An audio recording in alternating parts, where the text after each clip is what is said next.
السلام عليكم، ازيكم يا حلوين؟ عاملين ايه يا بنات؟ يا رب تكونوا بخير في اتم صحه واحسن حال. اللهم صل وسلم وبارك على سيدنا محمد وعلى اله وصحبه وسلم. ان شاء الله باذن الله النهارده فيديو جديد، هيبقى فيديو متنوع كده. بس قبل ما ادخل في الفيديو عايزه ارحب بالحلوين اللي دخلوا معايا على القناه جداد. اهلا بيكم، نورتوني وزدتوا ليا اخ واخت. يا رب دايما المحتوى يعجبكم وتكون الفيديوهات خفيفه كده على قلبكم، وان شاء الله باذن الله قناة تزيد اكتر واكتر بيكم. بحبكم قوي، بحبكم في الله، ودمتم في حياتي احلى واغلى اخوات وصحاب.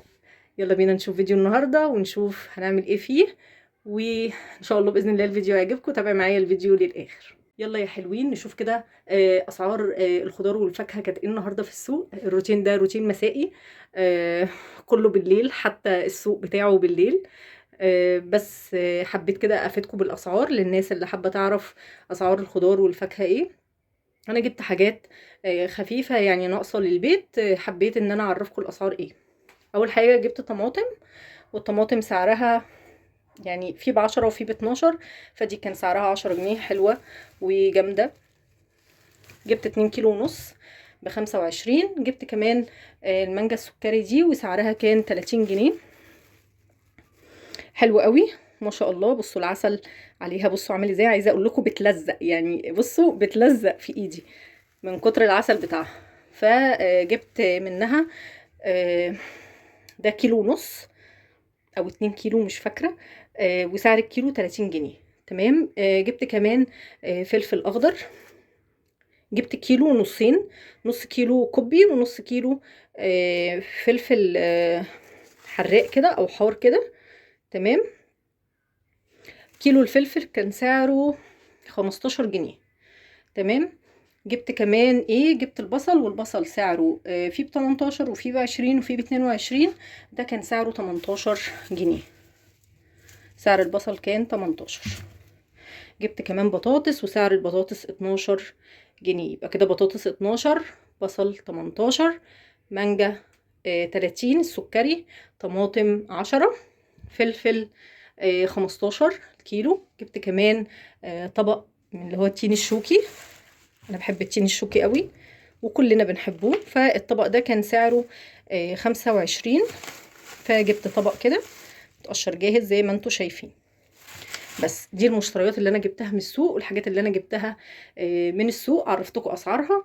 تعالوا بقى نشوف باقي فيديو النهارده هنعمل ايه فيه. تابعي معايا الفيديو، ولو لسه مشتركتيش معايا في القناه بتمنى تنوريني بالاشتراك من زر الاشتراك اللي موجود تحت الفيديو، وتفعلي زر الجرس على الكل عشان كل ما انزل فيديو جديد يوصلك بيه اشعار. بدأت بقى يومي بالليل زي كده ما قلت لكم في اول الفيديو. جبت الحاجة اللي انا كنت محتاجاها من السوق. وبعد كده اول حاجة بقى عملتها شغلت الغسالة ودخلت على المطبخ عادي، شطبت المواعين.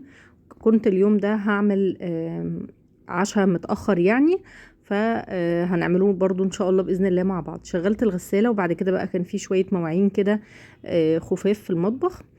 زي ما انتوا عارفين اللي بيدخل غسالة الأطباق بشطفه بس كده على الحوض من اي حاجة من بواقي اكل او اي حاجة موجودة فيه. اما اللي بعمله على ايدي فهي الالمونيا.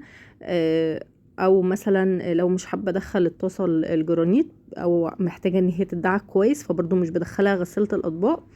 فلميت كل المواعين اللي كانت في المطبخ شطفتها ودخلتها غسالة الاطباق. وباقي معايا بقى الصينيه الالومنيا دي كده هدعكها على ايديا زي ما انتوا شايفين، واتصل الجرانيت برضو هدعكها على ايديا كويس جدا لان كنت عامله فيها تقريبا، كنت معصجه فيها لحمه، ف كانت محتاجة ان هي تتغسل كويس يعني. بصوا حتى لونها ما كانش افضل حاجة، فغسلتها على ايدي. ما بتاخدش وقت خالص.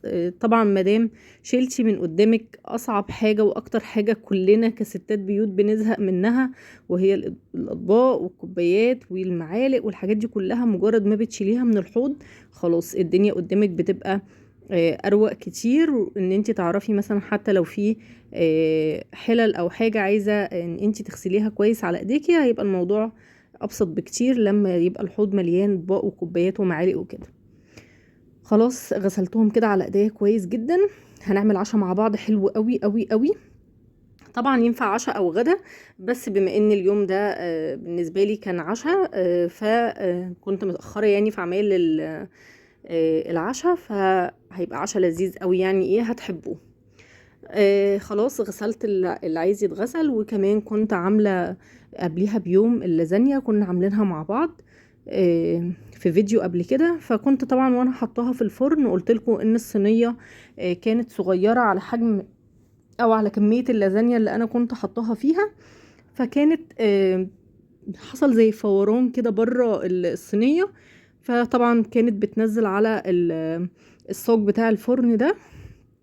سبتها عادي، كملت التسوية بتاعتها كلها كاملة، وبعد كده مسكت بقى الصاج بتاع الفرن بكل سهولة، غسلته من بره ومن جوه.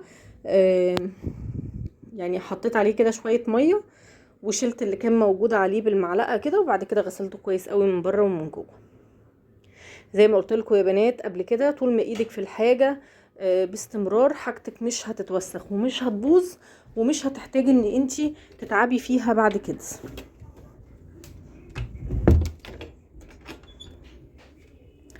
غسلته بالشكل اللي انتوا شايفينه، وبعد كده بقى هحطه مكانه وهنشوف هنعمل ايه تاني. لو وصلتي بقى لغايه هنا في الفيديو ما تنسينيش في اللايك والشير والسبسكرايب للقناه، وتنضمي لعيلتي الجميله عشان تكبر اكتر واكتر بيكم. خلاص خلصنا من موال المواعين كلها، فخلاص هغسل بقى الحوض يبقى نضيف. غسلت الحوض كويس قوي، والرخامه كده حواليا برضو نضفتها كويس جدا عشان نفوق للغدا بتاعنا او للعشاء بمعنى اصح، ونشوف هنعمل ايه. البنات اللي بيسألوني عن مسحوق غسالة الأطباق عامل ايه معايا، حلو جدا، بيطلع المواعين حلوة اللهم بارك يعني. فهو استخدام كده فترة تقريبا شهر ونص. لا استخدامه حلو قوي، استخدامه يعني انا راضية عنه. خلاص خلصنا من الحاجة اللي كنت محتاجة ان انا اعملها في المطبخ بالنسبة يعني للمواعين وكده. تعالوا بقى نشوف هنعمل عشاء ايه. جبت معايا في السوق المشتريات اللي انتوا شفتوها، كنت جايبة بصل والطماطم عشان كانت ناقصة او مش موجودة عندي في البيت. ما كانتش ناقصة، لا هي كانت مش موجودة. فكنت جايبة برضو لحمة، فبدأت بقى ان انا ايه هعمل كده كباب حلة بطريقة سهلة وبسيطة، وان شاء الله بإذن الله تعجبكم. اول حاجة جبت كمية اللحمة اللي انا هستخدمها، وطبعا بتعملي على حسب عدد افراد اسرتك، نص كيلو كيلو ربع كيلو، على حسب عدد افراد اسرتك اعملي الكمية اللي انت عايزاها. جبت اللحمة وشطفتها كده شطفة خفيفة بالمية، وبعد كده بدأت ان انا قطعت بصل وقطعت اللحمة مكعبات زي ما انتوا شايفين كده.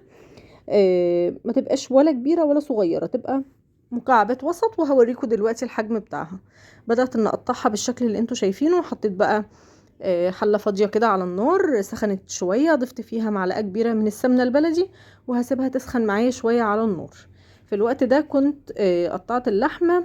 تعالوا بقى اول ما السمنة سخنت شوية هضيف بالظبط 3 فصوص مستكة، يعني 3 بالظبط، مش هكتر اكتر من كده. وخدوا بالكم يا بنات، لان لما بتزودي في المستكة بتمرر الوصفة بتاعتك، بتمرر الاكلة بتاعتك. بعد ما حطيت المستكة في السمنة، وزي ما قلت لكم قبل كده وهقولها لكم تاني، لازم تسيبي المستكة تسيح في السمنة، ما ينفعش تحطيها وتضيفي على طول اللحمة، هتكتل ومش هتسيح معاكي.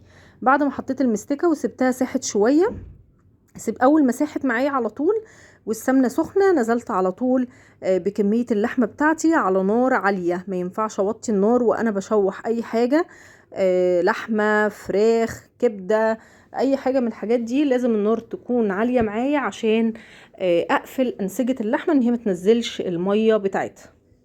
نزلت كده اللحمة معايا على نار عالية، وبعد كده نزلت بمعلقة صغيرة من الفلفل الاسود، وهشوح اللحمة كويس جدا في السمنة والفلفل الاسود والمستكة. وفي الوقت ده بقى شمي ريحة ولا اروع.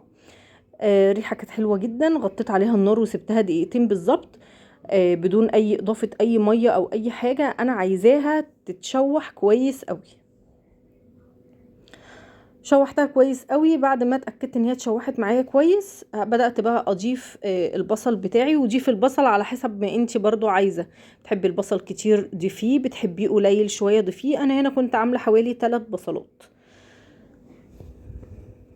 حطيته كده على اللحمه بدون اي تقليب، وغطيت عليه لمده مثلا نقول 7-8 دقايق، وبعد كده قلبته تقليبه كده سريعه، وهسيبه برضو شويه كمان. في تركات كده الكباب الحله عشان يطلع معاكي الطعم حلو، ما تستعجليش عليه خالص، يعني خلي كل حاجة تاخد وقتها. هنا كنت عايزة اوريكم اللحمة قد ايه نزلت كمية مية حلوة قوي. انا ما ضفتلهاش في الوقت ده اي مية خالص. غطيت عليها وبعد حوالي نص ساعة او مثلا نقول تلت ساعة بدأت ان انا زودتها كوباية من المية المغلية ورشة كده من السماق، معلقة كبيرة من هريسة الشطة، وقلبت الكلام ده كله كويس قوي. الطبخة كلها ما اخدتش معايا غير كوباية مية مغلية واحدة بس. طبعا بقى هنا في المرحلة دي انا هديت النار واشتغلت على نار هادية عشان اللحمة تستوي معايا كويس. قطعت طماطمتين كده وقرنين من الفلفل الرومي وحبايه كده من الفلفل السبايسي، قطعتهم كويس جدا كده وبدأت ان اضيفهم على اللحمة بالشكل اللي انتوا شايفينه. ما تنسوش رشة السماق ومعلقة هريسة الشطة، بتنقل كباب الحلة في حتة تانية، بتديله طعم حلو قوي. هنا بقى ضفت معلقة من صلصة الطماطم، معلقة واحدة بس من صلصة الطماطم، وهقلب كويس جدا وهغطي عليها وهسيبها بقى براحتها. اخدت معايا بالظبط ساعة وربع كده على نار هادية، وكانت مستوية ودايبة دوب. بصوا الشكل اللي انتوا شايفينه هنا، كانت خلاص استوت معايا حلوة قوي. خلاص بقى في المرحلة دي هضيف بقى الملح، لان هي خلاص كانت استوت. وزي ما كلكم عارفين لما بنيجي نسوي لحمة مش بنضيف الملح في الاول عشان اللحمة ما تاخدش معانا وقت طويل يعني. بعد ما ضفت الملح هضيف بقى معلقة من الطحينة، معلقة كده من الطحينة تقيلة كده زي ما هي، ومع حرارة اللحمة والسخونية بتاعتها هتسيح معايا وهتدي قوام للحمة حلو قوي.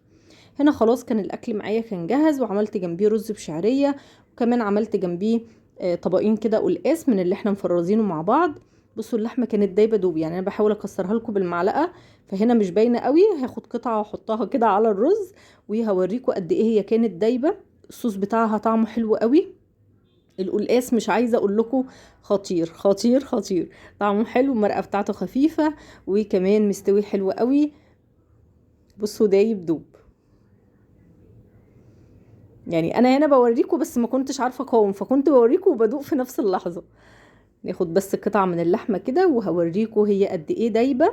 بس هوضح لكم الصوره شويه على الرز كده عشان اوريكم هي قد ايه دايبه. بصوا يعني هي بتتلمس بتدوب. بتمنى يا رب فيديو النهارده يكون عجبكم، واشوفكم دايما على خير ومع الف سلامه.